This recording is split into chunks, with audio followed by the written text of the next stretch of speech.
Shalom, and welcome to the Parasha Pod. I'm Rav Mordechai Rosenberg, here with Rav Menachem Liebtag, and we are talking Torah together. Parashat Tetzaveh and Shabbat Zakhor. Wherever you are, whatever you're doing, it's time to learn. Welcome, Rav Liebtag. It's good to have us back. And this is your week because your name is Mordechai. That's right. We're coming up to Purim, and we've got Parashat Zakhor this week. But I want to start with a question that's been on my mind for some years. I have heard a good answer to it, and it was actually from you. So I want to share this one with our listeners.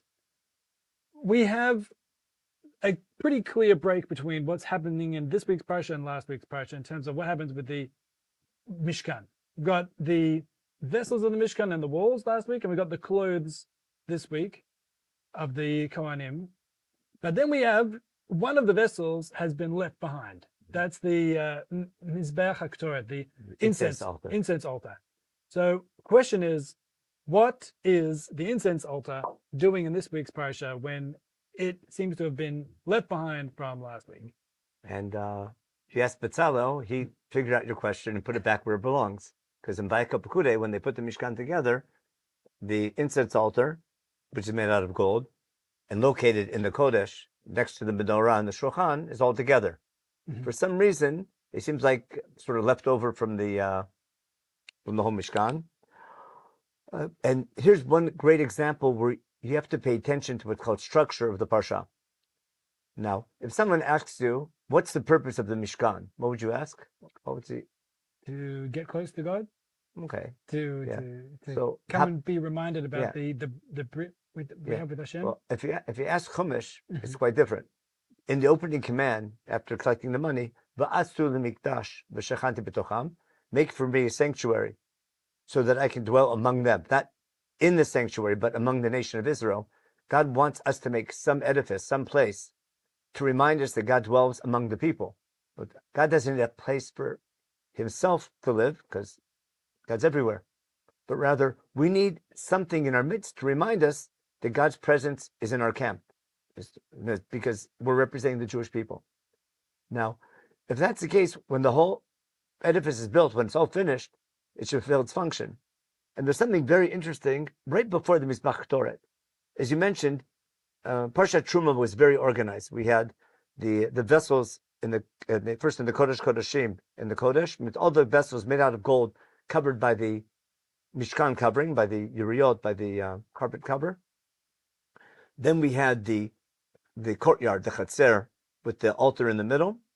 And then we had the outer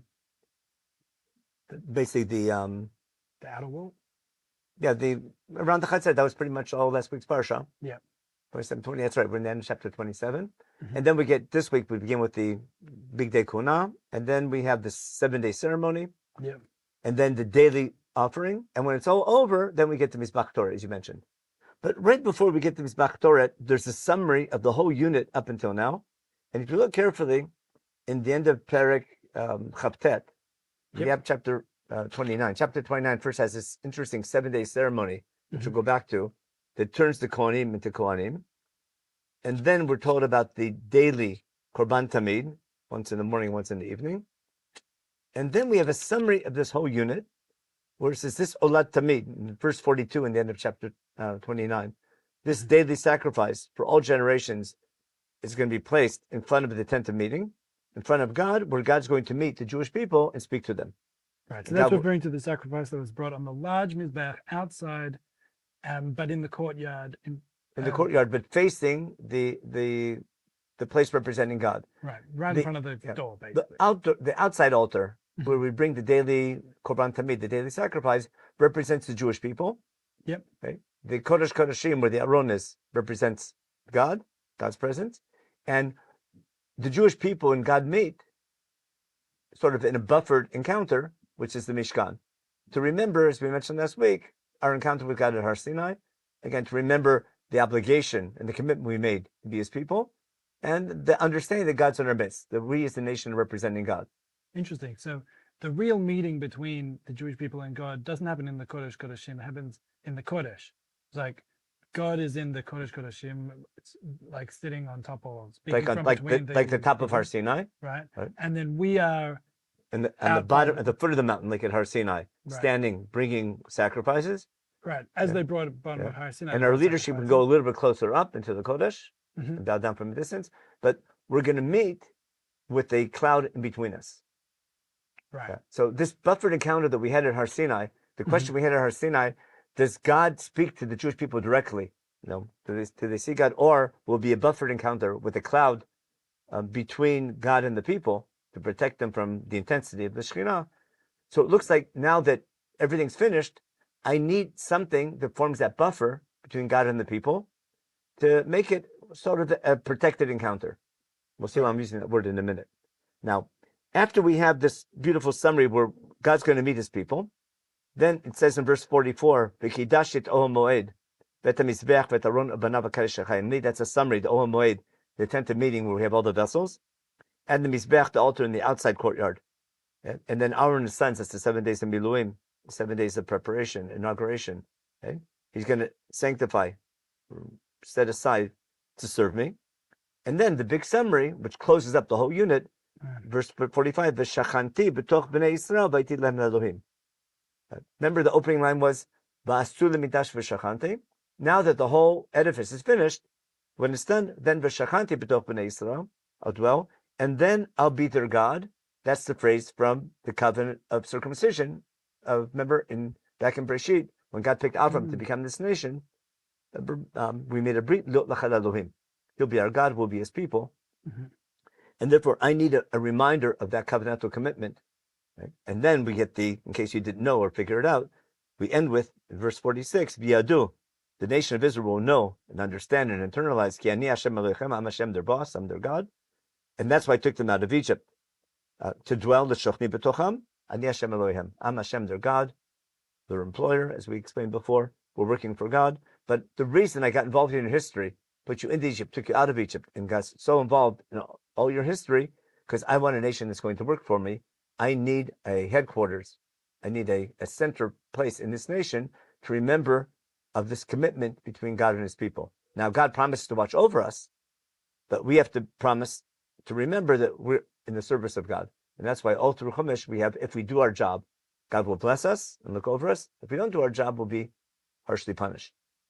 Okay, so the connection to Brit Milah is that phrase, the Yot Lecha Lelokim. That's the covenant of Brit Milah. Right? And here we have, V'yiti, after he said, "V'shachanti b'toch b'nei Yisrael, v'yiti lahem lelohim," I will be for them a God. Right. And then V'yadu, then this encounter will help to know and understand, to internalize this idea that I am the God who chose you for a purpose. Right. And we have that phrase, l'shachni and v'shachanti on either side of this. Okay. In 45 and 44. I call that the Shekhinah unit. Now, if you remember Har Sinai, the people were scared this encounter with God is too intense, we're going to die. Right. I mean, that's the downside of having God amongst you, is that you've got to be You have to be on your toes. Exactly. If you have an important job, you should be punished. And therefore, I need to want to show God I want that encounter, but that encounter is dangerous because of all that responsibility. I need protection. What I want to claim is in Chumash, the word for protection from Shekhinah will be Kapara. What's my proof of that? The first time I have this shorish, this root, kaf peresh, lechaper, is in the flood story, which is super similar to the Sinai story with 40 days and 40 nights, and God finding favor in Noach's eyes, and Moshe finding favor in God's eyes, and Noach's eyes. God being involved, God telling Moshe Rabbeinu, "Let me wipe everyone else out, and I'll make you the only one." That'll be next week's Parasha. God saying something similar to Noach. There's a covenant after the flood. There's a covenant with a sign of a covenant. Very similar to the rainbow covenant. Is very similar to the circumcision covenant, which is similar to the Har Sinai covenant. But in a nutshell, I have a lot of flood imagery in the story of Har Sinai. In fact, I think the flood story is there to set the stage to better appreciate Har Sinai. And now that we're encountering God, I need protection from the Shekhinah. And in the flood, what protected the Teva, well, both stories have a Teva. Moshe stayed by Teva, Noach stayed by Teva. Yeah. But what protects the Teva from sinking is the covering, the chaparta oto bivaitu b'chutz b'kofer. Kofer is a special covering that keeps the Teva from sinking, or protects the Teva from the flood. Now, In the Mizbach Torah, we have the word kapara in a very special manner. In fact, the last line of the Parsha, what are we told? On this special altar, in this incense altar, it says, "V'chiper Aaron akranotav achat b'shana b'dam chatat kippurim." On Yom Kippur, there's a special ritual of sprinkling blood on this altar once a year from the kippurim. Mm-hmm. Now, the verb lechaper, right, is special with this vessel. We don't have kapara by the menorah, by the candelabra, Mm-hmm. by the table, by the shulchan, with the showbread. The only or the outdoor we'll get to the outdoor mizbech later on, but the need for a yearly kapara is only on this incense altar, and on top of that, its daily function will be kapara, as we'll see, because we're told not just to make this incense altar, but when do we light the incense? It's linked to our own lighting the menorah. Now, if you do a quick check of all the services done in the temple every day, the main time or the main job of the Kohen was to light the menorah every day. You mean the average Kohen or the Kohen Gadol? It says the Kohen, it says Aaron, but Chazal understand it could be any Kohen, even a Kohen Hediot. But the main job of the Kohenah is to teach Torah, symbolized by the menorah, which fits into their whole dedication in this week's, their special clothing and their dedication ceremony. Sorry, can you just explain where you actually see that they're teaching Torah? And we have Moshe's blessing later on to Shevet Levi, Yoru Mishpatecha L'Yakov. But the idea of what's Birkat Kohanim. Birkat Kohanim is a blessing, but the blessing that what enables the Kohanim to give blessings is their teaching Torah, because what brings blessing is Am Yisrael keeping the mitzvot. Right? But blessing is a very logical concept. It's not something mystical. God says all through Chumash, follow my laws, I'll bless you. Don't follow my laws, you'll be in trouble. Now, how do you follow the laws? You have to study them. God sets aside an entire tribe, the tribe of Levi, to teach the laws, and the leaders of the tribe of Levi, or the Kohanim, were symbolically serving in the temple to remember what their job is. So lighting the menorah every day, remember, Kiner Mitzvah B'Torah Or, the symbol of teaching Torah, of giving light. Ever since day one, that's been a big theme, ever since creation. But the ability to give light, to teach Torah, has enabled people to perceive God. If you can't see God, you can perceive God and understand your connection to God. So God's going to dedicate an entire tribe, and the leadership of this tribe will be the tribe of Levi, will be the Kohanim, and it's their job to teach Torah. In the temple, they work once every 24 weeks or so. The main job is they're scattered among all the different tribes, and then they teach Torah.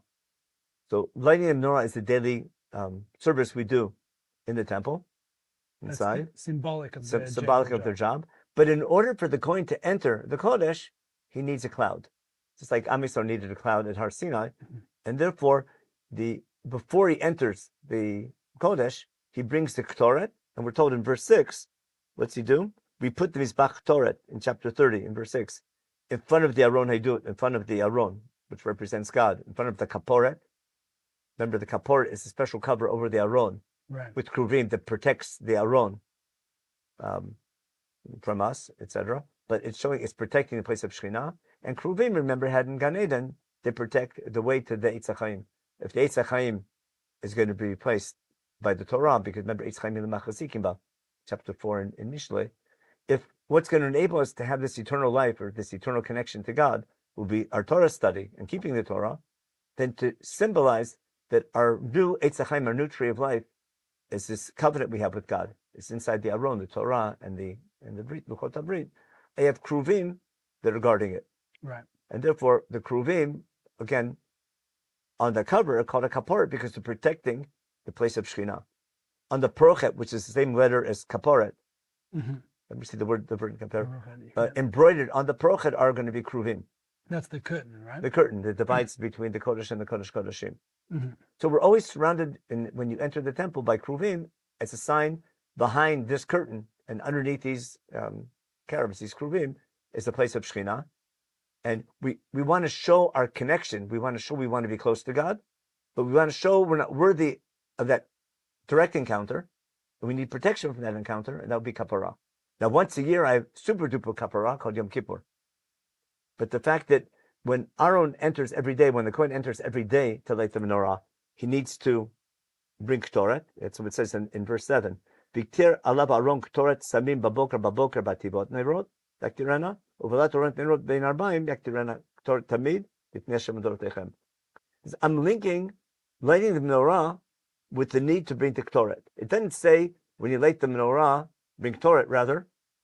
When you're lighting the menorah, that's when I need to bring Ktoret. Because I have the menorah by itself. Only when I have the Mizbach Ktoret, it says, once I have the Mizbach Ktoret, I bring the Ktoret when I go in to light the menorah.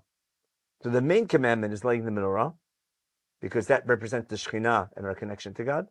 But in order to show God our humility and our need for a protection of that encounter, the fact I need a buffer to encounter God, I symbolically bring Toret, which makes the smoke, which brings an anan, that protects me from the Shekhinah. Can I ask you, why do we need protection from an encounter with Hashem? And can I just give two suggestions? One is a philosophical protection, like God is infinite and we are finite, and for a true experience of infinity, we would be annihilated. And I've heard that expressed. And on the other hand, that's chapter 5 in Devarim. That's right. What Moshe says when he tells the story of Har Sinai. He said, we can't survive this. It's like fire. No human can survive that. But another way of reading all of it, I think, is like a moral protection. Like we are not worthy, and God is good, and because we are not completely good, so therefore a true encounter with perfect goodness and justice would mean that we would be removed because we're not worthy of that theme. You find in Sefer Vayikra and Achrimot, but the yearly Yom Kippur, it says, you bechiper al kodesh, you do this kappara ritual on the kodesh, inside the kodesh kodeshim, and in the chetzer outside, mitumot b'nei Israel, from all the uncleanliness caused by the sins of Israel.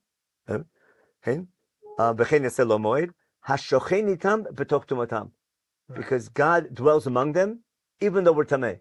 Right. So your second idea is right there. Is why do I need kapara? God is willing to dwell with us and allow us to represent Him, even though we're not perfect. So on the one hand, in theory, we should be fired. Right. But I'll explain the way I understand this paradox. And in theory, we should not be allowed to serve God because of our lack of total devotion, and we make mistakes. But what makes us worthy? Our recognition that we're not worthy. Now, how do we show God we want to be close to God? By entering the Kodesh. On Yom Kippur, entering the Kodesh Kodeshim. Again, on Yom Kippur, you have to bring that cloud of Ktoret one stage farther in. But encountering God always is preceded by a Ktoret. In other words, what we do on Yom Kippur is we go all the way into the Kodesh Kodeshim, but we have to take the cloud with us to protect ourselves. Therefore, we take coals from this Bach Ktoret and put Ktoret all the way indoors, and that's going to be the buffer between the Aron, with the Kruvim on top, and the coin bringing the Ktoret. And what's the symbolism of that, going all the way into Kodesh Kodeshim with the Ktoret? Because Ashochem betok tumatam, God's willing to dwell with us, even though we're tameh. Right. Now, I mean, this has a lot to do with next week's parsha, with God's attributes of mercy, because only God's attributes of mercy allow this to happen. That's why Chazal put this whole story of the Mishkan after Chet Egel, the need for kapara. But if I want to understand this paradox, is that I need to show God I want to be His people. I want to relive Mount Sinai.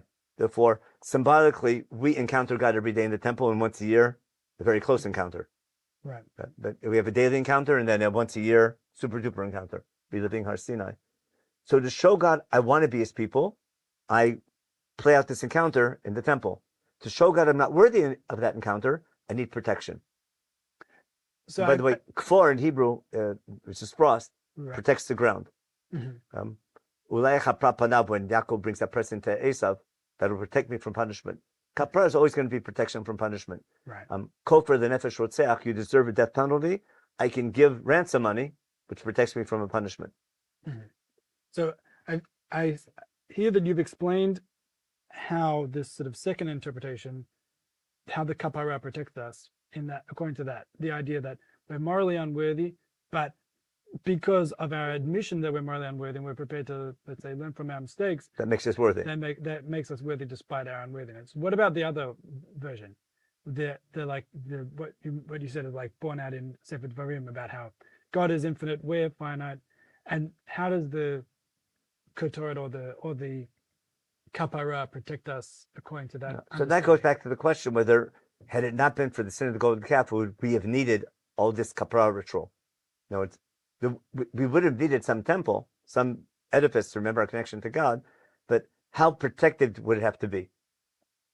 So if I follow Ramban that I wouldn't need it at temple anyhow, then the main reason I need all these rituals of Kapara is simply for the theological reason, because God's is infinite. It's how can man be so close to God? It's just impossible. Just recognition, like a statement of humility of man.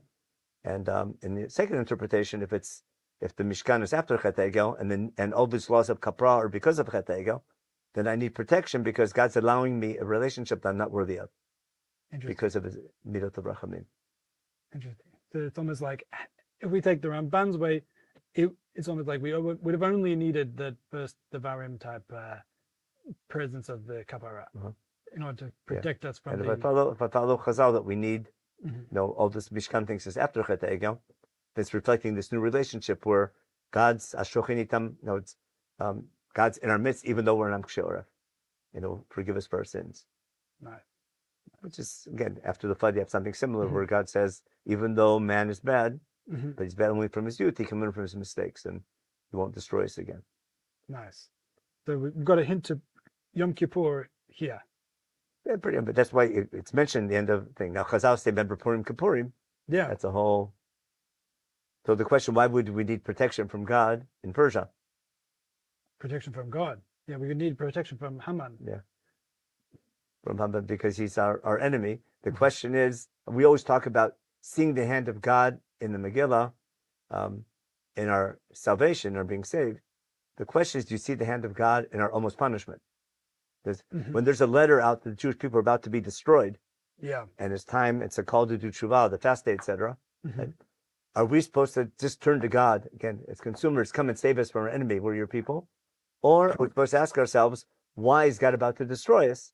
That's already class on Purim in the Megillah. How much, whenever it's easy to see the hand of God in salvation, the question is to see the hand of God in punishment. Right. Yeah. That's what the prophets all say, but we don't like to read those. Well, I don't know. I think we've been down this road a little bit. Yeah. I find it very hard to see the hand of God in recent trials and tribulations befalling Am Yisrael. But do you want to give us a bit of an inkling of what the threat might have been a punishment for in the Purim story? Or I mean, that's a little too Zionistic, but if for sure it's after the Cyrus declaration, and God's expecting his people to come back. It's been, it was over 7 years are over pretty much.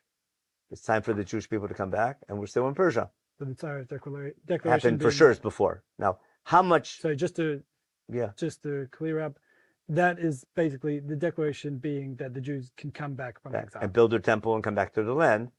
And in theory, that we should have been waiting for that. Right. And if the Jewish people were just waiting in exile, waiting for the call to return to their land, and now God's giving them a historical opportunity to return to your land, and so God calling upon the Jewish people to return to the land, and they're not coming, would be like, let's say, a king wants to show off his greatness to all the nations in a big party. He calls his trophy wife to come show off her beauty, and she wouldn't want to come. He'd be pretty angry. Yeah. Wow. Might want to do something about it. So Am Yisrael is like Vashti. No, I wouldn't say that, because she has to get rehired. We get rehired later on. Baruch Hashem. But it's a type of might be, or maybe it's just something that happened. But the question is, why is the story? Why is the Megillah begin? And what does what do the king's advisors say? If Vashti did that, the implications of Vashti's actions are going to be international. Remember? Yeah. It would be like, what's going on there? What's so out of proportion? But if it's reflecting our relationship with God, the Jewish people don't answer God's call. What do you expect from the rest of civilization? I see. So the impact of sort of blowing Vashti's actions out of proportion might not make so much sense for Vashti, but it makes a lot of sense if... It depends what the goal of the author of the Megillah. That's a whole share on the Megillah. Maybe we'll do separate. But what was the author's intent when he wrote the Megillah? To tell you what happened? Tell you a story? Or is there something more? Is there a deeper message? Is there something hidden, let's say? Right. Is there a hidden message in the Megillah? And why are we hiding God's name? Why are we hiding the deeper meaning behind it? That's a question of literary style. And there's lots of big arguments how to read the Megillah. But one of the big questions is, what was the author's intent? And who was his original audience? Right. But maybe we should just end with something about Parashat Zakhor. Yes, please. We do, to tie in Parashat Zakhor, I was wondering if you could tell us a bit about what you think about Amalek. Well, tell me why your name is Mordechai. What they taught you. Why my name is Mordechai? Well, Yeah. well, my parents told me I'm named after my grandfather. Okay. His name was Mordechai. And why was he named Mordechai? Well, it goes back to good old Mordechai in the Our hero. Purim story. Now, who's the hero in the beginning of the Second Temple period in Persia. Yep. But there are no Jews named Mordechai in the First Temple period. Right. But there are a lot of non-Jews named Mordechai in the First Temple period. They're all kings of Babylonia. There's Mordach Baladan, there's Evil Merodach, and the names of the kings of Babylon have Merodach in it, Memresh Dalet Chaf, because the key Babylonian god is Marduk. Right. Learn your ancient Near Eastern culture, he's one of their main gods. Now, in the actual Cyrus declaration that we have a copy of in the British Museum, Cyrus claims that Marduk, this god Marduk, he's the one who gave them the right to return. I mean, the right to, he was one who gave the Babylonians, he was angry with the Babylonian people, and gave the right to Cyrus, the king of Persia, to defeat the Babylonians because of the poor Babylonian behavior. But Koresh, Cyrus's decree, gives all the credit to Marduk, where Yeshayahu in chapter 44 and 45 says he thinks it's his gods, but I'm the God behind him. I'm the God who sent Koresh. The class in Isaiah. Now, but for a Jew to be named Mordechai, it's simply a sign of assimilation. It's a sign. Doesn't mean he wasn't religious. Of course, he's a religious Jew, etc. But if four generations later, in fact, that probably your English name isn't Mordechai. Right. Exactly. What is it? You can tell the people. My name is Marcus. Okay. Yeah. I don't know if that comes from the New Testament, but but you come from a religious family. But it's a sign of assimilation when Jewish names reflect non-Jewish ideas. Yeah. Doesn't mean they're bad, but it means it's a sign of the times. Now, but this Mordechai is called an Ish Yehudi. That's another phrase which is unique to a Jew being in Yerushalayim. It's a verse from Zechariah. Right. But the rabbis have a drasha of Mordror from the Ktoret, which is interesting. Yeah. So Mordechai is protecting us from this punishment. Oh, okay. That's the Mordror. Mordror is one of the when we have the recipe how to make the Ktoret. Yeah. And the Ktoret protects us from the Shekhinah. But I think there's something deeper there about Mordechai Minator Minayin. Right. It's related to Torah again to Parashat Tetzaveh and the Mizbach Ktoret. Right. So where is there a hint to Mordechai in the Torah? Mordror is one of the spices. Yeah, that would be in Parashat Ketisa in the beginning, but it's one of the spices to make the Ktoret. Right. So Mordechai is connected to protecting us from punishment in the Purim story, where the Kapara of the Ktoret keeps us safe from it could punishment. be. Maybe I'm pulling things a little bit, but Purim, you're allowed to do things like that. Okay. Now, but in a nutshell, I'll try to keep Zakhor short. There's one big question I have in Parashat Zakhor, where it says, when we read out loud, when did we fight Amalek? When God gives you rest from all your enemies around you, like at the end of a long historical process, no more wars, no more bloodshed, then it's time to wipe out Amalek, which makes no sense. If Amalek is the enemy of the Jewish people, then we don't have enemies. We only fight our enemies after they're all gone. It's like really strange. And in the same chapter in Devarim that has Parashat Zakhor, remember what Amalek did to you, it says a chapter beforehand, Loim tu avot abanim ubanim loim tu avot. You don't punish children for their parents and parents for their children. So how could it be that there's a biblical command to punish descendants, great-great-great-grandchildren of people who did terrible things hundreds or thousands of years ago? It just doesn't fit. Now, God can. Remember, God's poked avon avot, but only up to 4 generations. But that's God's allowed to do that. And we need to know that God might do that. That keeps us on our toes not to do things that are wrong. But we can't do things like that. Now, on top of that, were there laws about who's a descendant of Amalek? Do we go by paternal descent, by maternal descent? Or who keeps records of this? From a practical point of view, there's no way we can know who descendants of Amalek are. Right? Even if we had genetics from back then, we can't expect to do genetic testing. And why would people be punished because of what their great-great-grandparents did? But so it just doesn't make sense that it's our job throughout history to wipe out any descendant of someone who attacked us thousands of years ago. That simply just can't be. On top of that, we need to remember this, especially when we have rest from all of our enemies around. And that goes back to what's so bad about Amalek. Right. Now, according to Chumash, Amalek is an enemy of God. Remember, it's Mechamet Hashem Amalek. Now, and when he attacks us, of course, he attacks us when we come out of Egypt. But when we read carefully, he attacks the back of our camp. He attacks the stragglers. And throughout history, throughout biblical history, whenever we find Amalek, we find them taking advantage of unprotected people. When people go to war, like when David's going to war, his women and children are left in Tsiklag, and Amalek comes and attacks the women and children when the men are out fighting in battle. Amalek kidnaps people, travelers, sells them into slavery, or takes their goods.